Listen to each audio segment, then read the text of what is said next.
السلام علیکم۔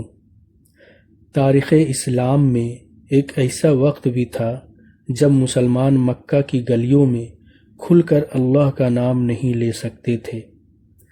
ستم گروں کے خوف سے عبادات چھپ کر کی جاتی تھی، لیکن پھر تاریخ نے ایک ایسا رخ بدلا کہ باطل کے قلعے لرز اٹھے۔ یہ داستان ہے مکہ کے اس شیر کی جس کے اسلام لانے کی دعا خود رسول اللہ صلی اللہ علیہ وسلم نے مانگی تھی۔ جی ہاں، یہ واقعہ ہے مراد رسول حضرت عمر بن خطاب رضی اللہ عنہ کی قبول اسلام کا۔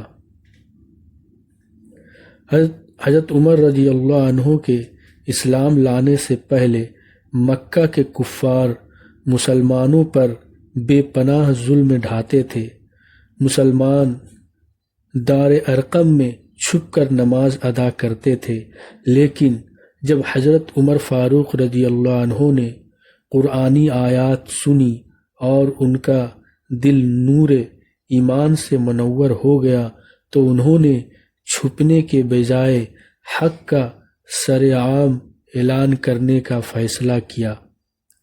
جیسے ہی حضرت عمر رضی اللہ عنہ ایمان لائے، انہوں نے سب سے پہلے مکہ کے سب سے بڑے اسلام کے دشمن ابو جہل کے گھر جا کر اس کے منہ پر اپنے مسلمان ہونے کا اعلان کیا۔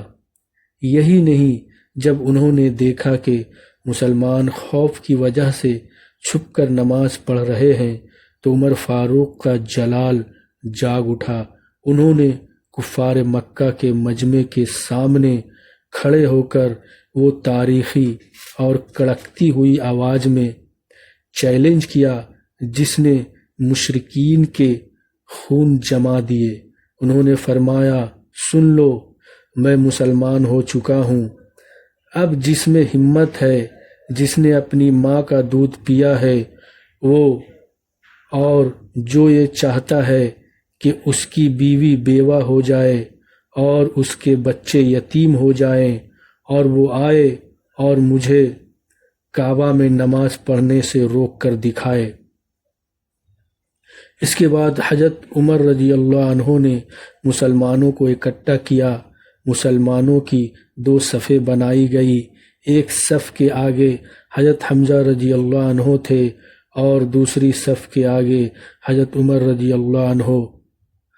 مسلمان تکبیر کے نعرے بلند کرتے ہوئے پورے جلال کے ساتھ مکہ کی گلیوں سے گزر کر مسجد حرام یعنی کعبہ پہنچے، اور تاریخ میں پہلی بار کفار کے سامنے مکہ کی سرزمین پر مسلمانوں نے باجماعت اعلانیہ نماز ادا کی۔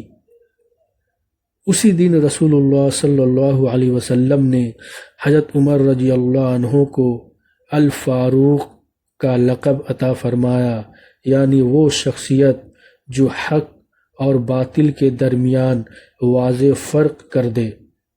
حضرت عبداللہ بن مسعود رضی اللہ عنہ فرماتے ہیں کہ عمر کا اسلام لانا ایک عظیم فتح تھی۔ ان کی ہجرت ایک نصرت تھی اور ان کی خلافت اللہ کی رحمت تھی۔ عمر کے اسلام لانے سے پہلے ہم کعبہ میں نماز پڑھنے کی طاقت نہیں رکھتے تھے۔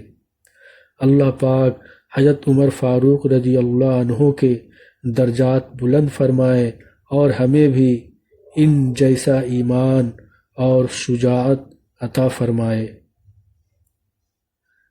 تو فرینڈز، آپ کو یہ واقعہ کیسا لگا کمنٹ میں ضرور بتائیں، اور ویڈیو کو لائک اور شیئر ضرور کریں، چینل کو سبسکرائب کریں۔ جزاک اللہ خیر۔ السلام